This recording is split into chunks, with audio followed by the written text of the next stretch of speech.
What's up everyone, it's Farhan. Welcome to another video. In this video, I'm going to talk about how you can achieve 100 plus different moves with your DJI Air 2S, and I'm going to show it to you with a view of my controller. The DJI Air 2S can record in 10-bit D-Log, so in order to make sure that you're getting the most out of your Air 2S, make sure you film in D-Log and use ND filters when necessary. I know that the Air 2S has intelligent flight modes such as point of interest and spotlight, but learning to fly manually is so much more better because you have even more flexibility in getting the shots that you want and adding more dynamic range to your shots and not limiting yourself to the intelligent flight modes. This video contains 3 parts. Part 1 is adding variety to your shots. Part 2 is common types of drone shots, and part 3 is a collection of drone shots where I show you how to perform each one of these moves on my controller. Between these 3 parts, you can perform numerous moves in your videos. The next thing is that your story is going to decide how you fly. You really want to think about your scene or your subject and then choose a drone shot that'll tell the story. It's better to think story first and then filming it after, instead of just taking off and deciding what type of drone shot you want to use after. Let's start with part 1, beginning with speed. You have the options of Cinesmooth, normal, and sport mode. Something slow will appear more cinematic in Cinesmooth mode, while faster speeds in sport mode will add energy to your footage, and normal mode sits somewhere in the middle. If you want to increase the energy, you're gonna put it in sport mode to capture the shots with lots of movement. If you want to shoot something grand and epic, you want to shoot at a slow speed.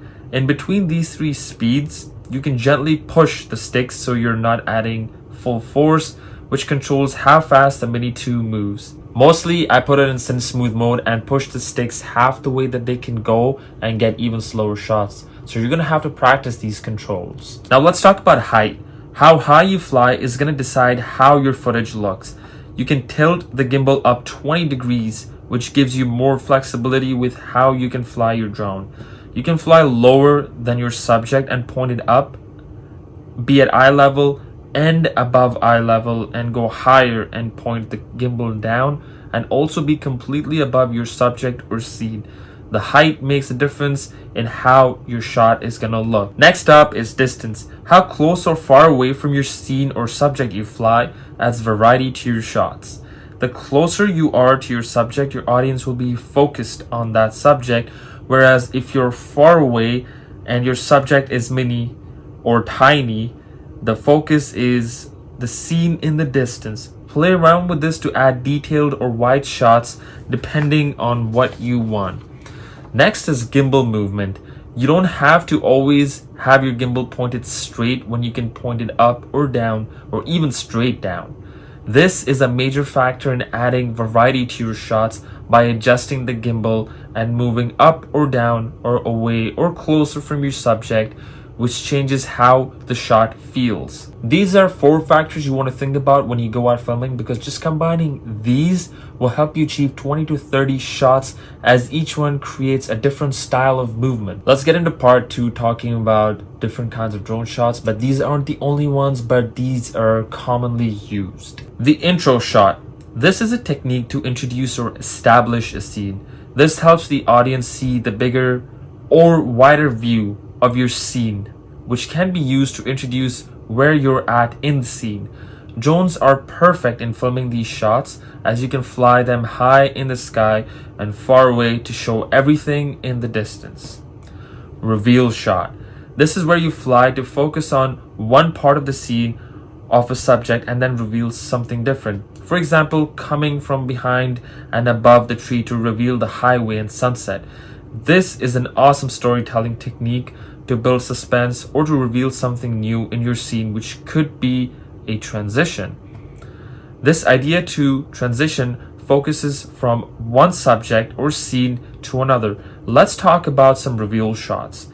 One is where the view is hidden and you fly in the direction to reveal what's hidden, and another one is to be close to the subject, which is filling the frame, and then pull out to reveal where the subject is, basically like the rocket quick shot. Another reveal is to have the subject come into your empty frame, and this one is classic, the tilt reveal, where you point the gimbal down and pitch it upwards to reveal the shot, which can also be done backwards, where you point the gimbal up to the sky and then tilt it down to reveal your scene or subject. Next up is tracking shots. This is where you have a subject in the frame and following the subject. You have to figure out the speed of the subject, as you can follow it fast and it's out of the frame, or you can move slower and follow while a subject moves out of the frame. You can decide the type of variation you want, where the subject is moving faster or if it's moving slower, and you fly past the subject.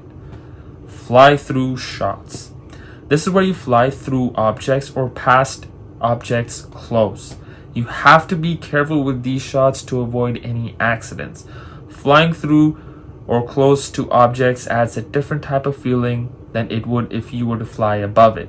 If you're a beginner, I recommend you don't start with these type of shots before you have practiced enough to build confidence. Now we're in part 3 of the video, which is a collection of drone shots. I've compiled various types of drone shots and divided them into 3 parts. The first is the beginner, which requires only 1 move, and the more intermediate level, which requires 2 moves, and the advanced level, which requires 3 or 4 moves. You should practice 1 and 2 directional moves before you start getting into 3 and 4. Flying a drone is a skill, and you want to make sure that your movements are smooth and not jerky. I'm using the standard configuration for the controller, which comes straight out of the box, which is you push the right stick up to go forward, right to move right, left to move left, and down to move backward.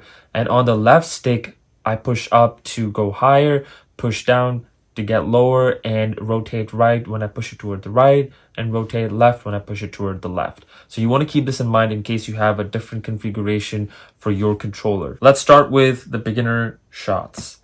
The still shot. Fly into position and adjust the gimbal tilt angle and just leave it there to hover, capturing the scene or a subject moving through the scene. Pretty simple and easy. Reverse. Point the right stick down to fly backward. Make sure that there's a clear path behind so there's nothing in the way. Slide shot. Push right or left on the right stick and the drone will fly right or left. Again, make sure that the path is clear of objects. Push in. Push the right stick up to move forward and capture the scene. Ascending shot.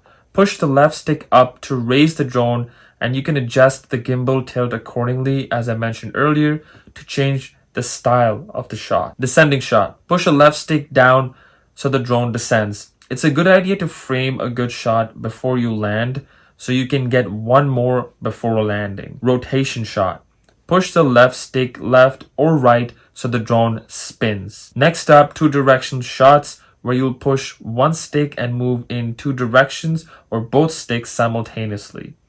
The forward backward slide. Pushing the sticks in a slant to the top right or left or bottom left or right corners, and the drone will move closer or farther and sideways. Ascend and forward. Push both sticks upwards at the same time and the drone will move high and forward. Ascend or descend plus rotation. Push the left stick up or down and to the side in a slant to go high or low and rotate. The ascend plus reverse. Push the left stick up and the right stick down so the drone moves up and backwards, kind of like a droney. It's a nice reveal for your scene where you focus on a subject and pull back to show the bigger picture. Ascend plus gimbal tilt. Push the right stick up and tilt the gimbal down. It's a nice change in perspective. Now you can do the same in reverse where you descend and tilt the gimbal up. Orbit. Classic drone shot and one of my favorites. You focus on a subject in the center and orbit around it. Push the joysticks in towards each other or away from each other. You can do it high and slow or low and fast. Play with the speeds and distance for different styles of orbits. Forward plus gimbal tilt. Push the right stick up and tilt the gimbal down. You focus on something you're flying over and it's a cool shot to draw attention to something you're flying over. Now you can do the same when you fly in reverse and tilt the gimbal up. Now let's get into the advanced or pro section, which requires a combination of 3 or 4 movements to create your shot. The reverse plus slide rotation. Push the right stick to the bottom left or right and the right stick to the right. Add gimbal tilt for more motion. Forward plus slide rotation. Push the right stick to the top left or right and the left stick to the left. Add a gimbal tilt for more motion. Orbit plus gimbal tilt. Push the right and left sticks towards or away from each other and add a gimbal tilt to reveal your scene. Descent plus orbit. Push the left stick down to the left or right and the right stick to the left or right to orbit and descend. Ascent rotation plus forward slide. Push both the stick upwards toward the corners, and you can do the same in reverse and add a gimbal rotation. Forward descent plus gimbal tilt. Push the right stick up and the left stick down and tilt the gimbal up to change the horizon in your shot. Most of these drone shots in the advanced part will require practice as they're difficult to achieve, but you can get some awesome looking shots. From the beginning of this video to whatever I've talked to about now, you can use tons of combinations to use in your videos. The key is to plan your story and decide which moves will tell best your story before you fly.